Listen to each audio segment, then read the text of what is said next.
Of light, प्रकाश का परावर्तन। इसमें अवतल दर्पण द्वारा प्रतिबिंब का बनना आपको बता दिया गया था।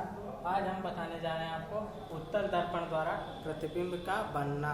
तो उत्तल दर्पण में एक चीज़ आप ध्यान में रखेंगे कि उत्तल दर्पण में जो आपका वक्रता, त्रिज्या और या जिसे आप वक्रता केंद्र भी बोल सकते हैं, वक्रता केंद्र और आपका जो फोकस होता है एफ, वो दर्पण के कहाँ होते हैं? पीछे होते हैं। और अवतल दर्पण में ये वक्रता केंद्र और फोकस ये दर्पण के सामने होते हैं। तो अब इसमें बात करते हैं उत्तल दर्पण द्वारा प्रतिबिंब का बनना। तो यहाँ पे पहला कंडीशन है कि यदि वस्तु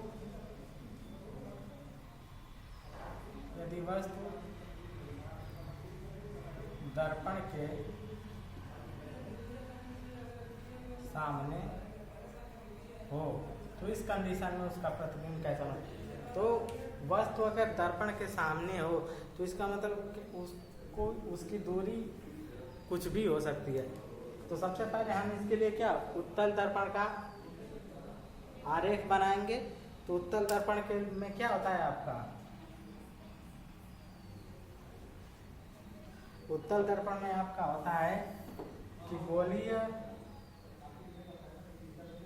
खोखले गोले का वह भाग जिस पे पॉलिश इस प्रकार की गई हो कि उसके उभरे हुए तल से या उत्तल तल से प्रकाश का क्या हो, परावर्तन हो, वो आपका होता है उत्तल दर्पण। तो ये आपका हो गया उभरा हुआ तल। अब इसके इस वाले हिस्से पे यानी जो आपका ये हिस्सा, इस पे हम पॉलिश इस प्रकार से करें तो ये आपका क्या हो जाता है, उत्तल दर्पण हो जाता है। ठीक है। अब ये उत्तल दर्पण हो गया। यहाँ से ये जो आपकी रेखा जा रही है ये क्या है, आपकी मुख्य अक्ष है। क्लियर है ये चीज? ये आपकी क्या है, मुख्य अक्ष है। ठीक है। तो इस कंडीशन में आपको कहा जा रहा है कि अगर कोई वस्तु दर्पण के सामने रखी गई हो, सपोज दैट ये आपका दर्पण हो गया, दर्पण के सामने यहाँ पे ये कोई आपकी वस्तु रखी गई है, ये दर्पण हो गया, दर्पण के सामने ये आपकी कोई वस्तु यहाँ पे रखी गई है। तो इस कंडीशन में जो आपका आरेख बनेगा उत्तल दर्पण के लिए वो कैसा बनेगा। तो वस्तु है तो इसे हम मान लेते हैं क्या, ये ए है, ये बी है, ये हमारी यहाँ पे वस्तु रखी गई है। क्लियर है। अब हम इसके लिए आरेख बनाएंगे। आरेख बनाने के लिए क्या, प्रकाश की किरण सबसे पहले यहाँ पे जो चलेगी वो मुख्य अक्ष के समानांतर यहाँ पे इस प्रकार से। तो उत्तल दर्पण में क्या होता है कि ये जो प्रकाश की किरण मुख्य अक्ष के समानांतर अगर दर्पण के तल से टकरा के जब यहाँ से परावर्तित होगी तो ये क्या, दर्पण के पीछे जो फोकस होता है उससे ये होके निकलती हुई प्रतीत होती है। यानी उसका आभास होता है कि फोकस एफ से, जो यहाँ पे आपका फोकस एफ दिया गया है, सपोज दैट ये आपका आता है,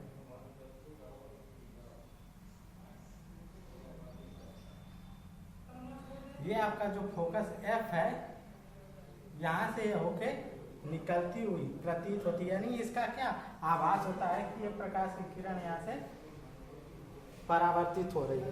क्लियर है ये आपका?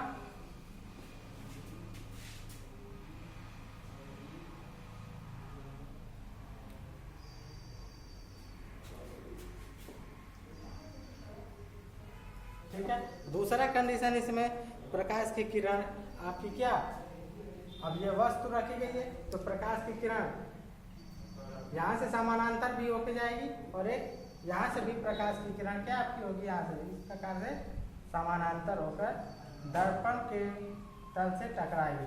टकराने के बाद क्या, ये दर्पण के तल से टकराने के बाद यहाँ से परावर्तित होगी। तो ये क्या आभास होगा कि ये फोकस एफ से होके परावर्तित हो रही है, फोकस एफ से होकर जाती हुई प्रतीत होती है। क्लियर है ये आपका?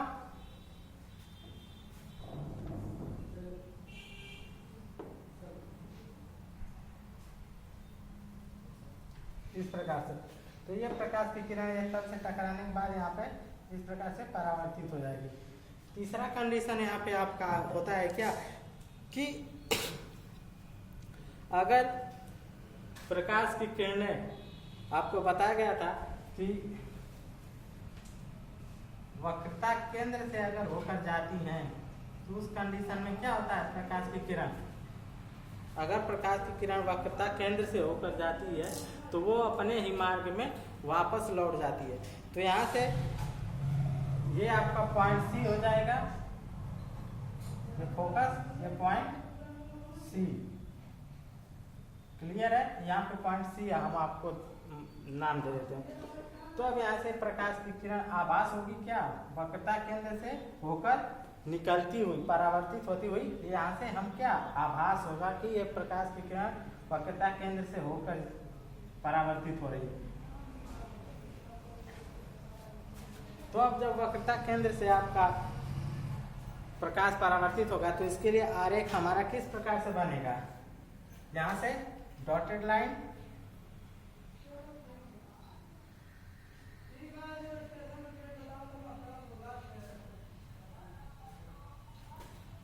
क्लियर है ये आपका?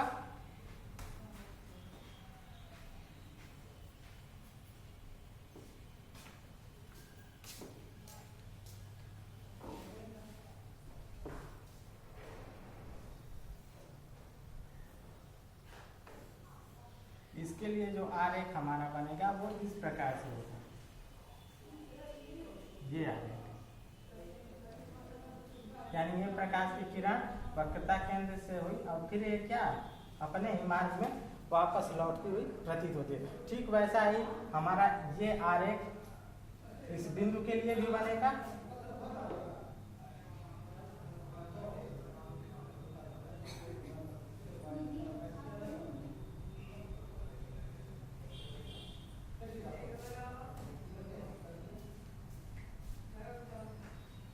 क्लियर है? ये ऐसे जाएगा और ये यहाँ से परावर्तित होकर उसी अपने मार्ग में वापस लौट जाएगा। तो इस कंडीशन में जो वस्तु का प्रतिबिंब बनेगा वो कहाँ पे बनेगा और किस प्रकार से बनेगा, तो हम देखते हैं क्या कि मुख्य अक्ष के समानांतर जब प्रकाश की किरण चल रही है तो ये दर्पण के तल से टकराने के बाद परावर्तित हो रही है इधर, तो ये आभास हो रहा है क्या, ये फोकस एफ से होकर जाती हुई प्रतीत हो रही है। ठीक वैसे ही वक्रता केंद्र से होकर जाने वाली प्रकाश की किरण जब ये दर्पण के तल से टकरा रही है तो ये अपने मार्ग में वापस लौट रही है। तो वक्रता केंद्र से होकर जाने वाली प्रकाश की किरण और फोकस एफ से होकर जाने वाली प्रकाश की किरणें जहां परस्पर एक दूसरे को काटती हैं, यानी जहां परस्पर एक दूसरे से मिलती हैं, वहीं पे आपका क्या बनेगा, जो वस्तु रखा गया है उसका प्रतिबिंब बनेगा। तो यहाँ पे आपका वस्तु का प्रतिबिंब बनेगा ए डैश बी डैश, यानी इससे हम वस्तु के प्रतिबिंब को ए डैश बी डैश से यहाँ पे प्रदर्शित कर रहे हैं। तो इस प्रकार से आपका वस्तु का प्रतिबिंब क्लियर है ये। तो इस कंडीशन में जो आपके पॉइंट्स आते हैं, पहला आता है कि जो ये प्रतिबिंब बनेगा वो कहाँ बनेगा, दर्पण के आगे या दर्पण के पीछे। तो उत्तल दर्पण में ये प्रतिबिंब दर्पण के क्या पीछे बनेगा, तो लिख लेंगे प्रतिबिंब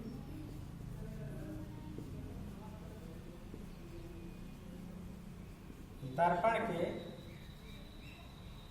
पीछे बनेगा। दूसरा पॉइंट इसमें हो जाएगा आपका कि जो ये प्रतिबिंब बनेगा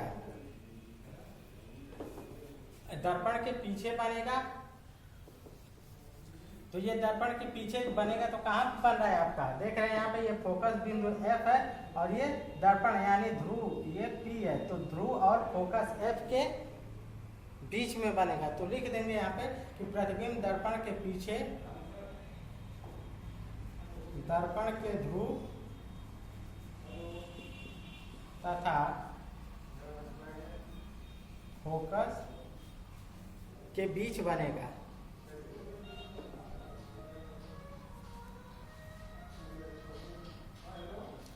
या इस दर्पण के ध्रुव न लिख के आप दर्पण भी लिख सकते हैं,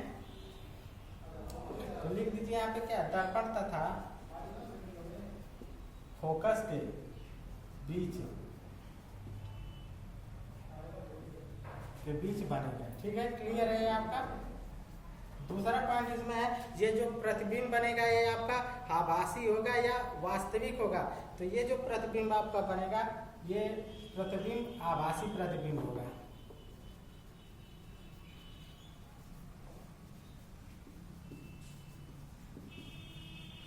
प्रतिबिंब जो है ये आभासी होगा। तीसरा कंडीशन है, ये वस्तु के आकार से, जो ये वस्तु रखी गई इसके आकार से ये बड़ा बनेगा या छोटा बनेगा। तो ये वस्तु से आकार में क्या बनेगा, छोटा बनेगा। वस्तु की अपेक्षा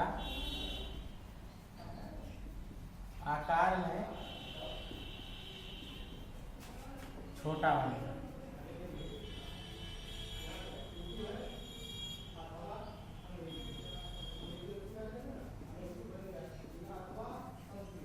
ठीक है, क्लियर है ये चीज।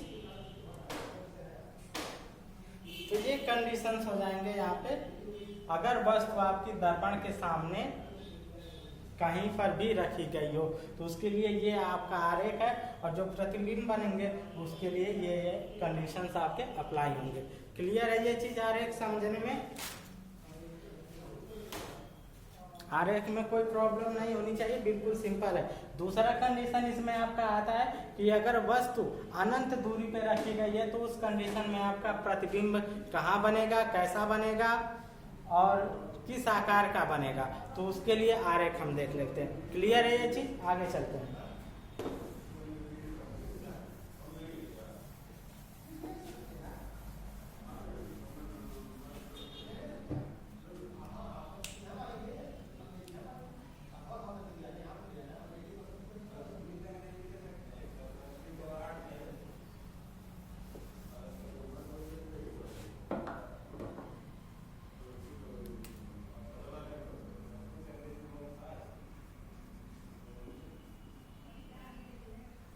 अगर वस्तु आपकी अनंत पे हो तो उस कंडीशन में वस्तु का प्रतिबिंब कहाँ पे और किस प्रकार से बनेगा। तो उत्तल दर्पण के लिए बात कर रहे हैं हम यहाँ पे प्रतिबिंब बनने की। तो उत्तल दर्पण का सबसे पहले यहाँ पे क्या आरेख बना लेंगे।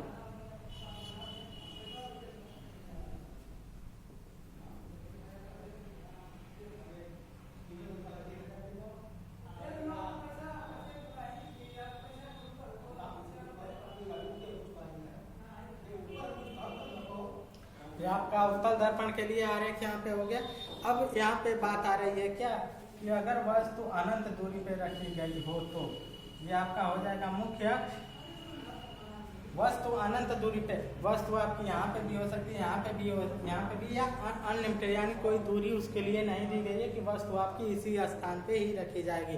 तो वस्तु अनंत दूरी पे, तो लेट्स क्या ये आपकी कोई वस्तु यहाँ पे रखी गई है, अनंत दूरी पे है, तो अनंत दूरी पे ये वस्तु आपकी रखी गई यहाँ पे। क्लियर है?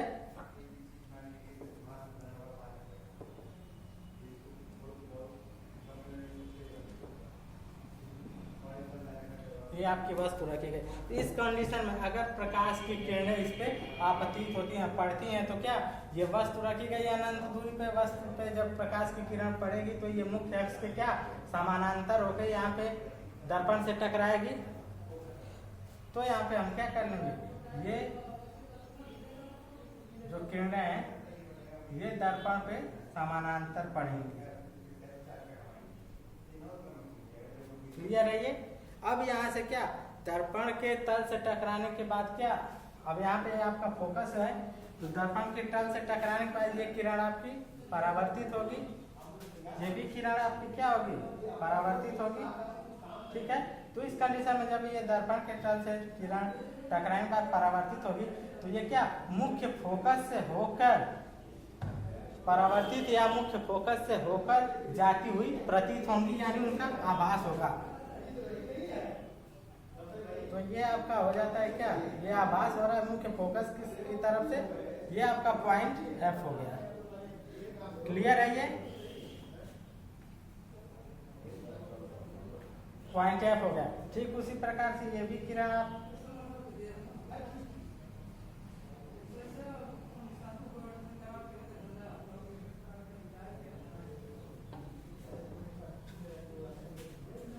जो आरेख आप लोग बनाएंगे पेंसिल और स्केल की सहायता से बनाएंगे, तो वो आपका स्पष्ट और क्लियर बनेगा। ठीक है, अब ये भी किरण क्या है, मुख्य अक्ष के समानांतर हो रही है, दर्पण के तल से टकराने के बाद क्या ये भी परावर्तित होगी,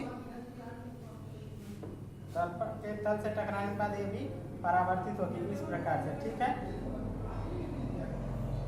तो ये परावर्तित होने के पश्चात क्या है, इसका आभास होगा क्या है, ये फोकस F जो F पॉइंट है, F बिंदु है, उससे होकर जाती हुई क्या प्रतीत होंगी या उस पे होकर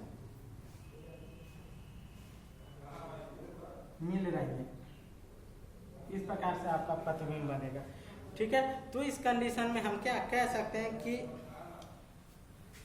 जो प्रतिबिंब बनेगा उसके लिए क्या क्या स्थितियां यहाँ पे उत्पन्न होंगी। तो अगर वस्तु अनंत दूरी पे रखी गई है, ठीक है, वस्तु अगर आपकी अनंत दूरी पे रखी गई है तो उस कंडीशन में जो आपका प्रतिबिंब बनेगा वो आभासी प्रतिबिंब होगा।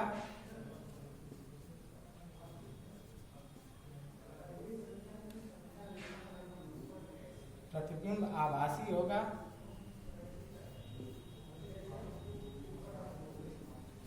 ठीक है, अब चूंकि वस्तु अनंत दूरी पे रखी गई है तो इसके लिए जो आपका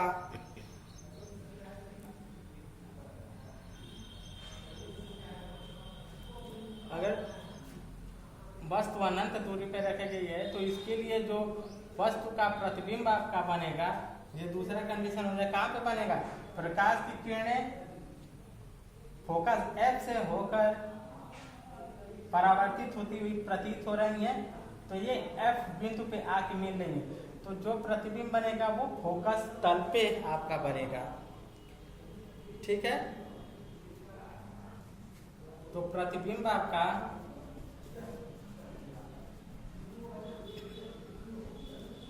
दर्पण के पीछे फोकस पर बनेगा। क्लियर है ये यहाँ पे। अब तीसरा कंडीशन इसके लिए होता है कि जो ये प्रतिबिंब बनेगा वो आपका सीधा होगा या उल्टा होगा। तो जो प्रतिबिंब बनेगा ये सीधा प्रतिबिंब बनेगा, सीधा प्रतिबिंब होगा और आकार में ये जो होगा ये बिंदु के आकार का होगा। और ये जो प्रतिबिंब बनेगा, प्रतिबिंब जो वस्तु रखी गई है उससे अत्यधिक छोटा, वस्तु से अत्यधिक छोटा बिंदु आकार का बनेगा। ठीक है, क्लियर है ये चीज। तो ये उत्तल दर्पण में जो आपके दो कंडीशन होते हैं, अगर वस्तु आपका दर्पण के सामने रखा गया तो उसके लिए आरेख कैसा बनेगा, अगर वस्तु उत्तल दर्पण में अनंत दूरी पे रखा गया है तो उस कंडीशन में आपका प्रतिबिंब कैसा बनेगा। तो ये उसके लिए दोनों आरेख आपके हैं, दोनों आपको बता दी गए, समझने में कोई इसमें परेशानी आपको नहीं हुई होगी। इसके बाद आपका जो नेक्स्ट टॉपिक आता है वो आता है गोलीय दर्पण की फोकस दूरी, दर्पण से वस्तु की दूरी तथा प्रतिबिंब की दूरी में संबंध। ये आपका जो बिंदु है वो आपको कल बता दिया जाएगा। आज के लिए इतना है, थैंक यू।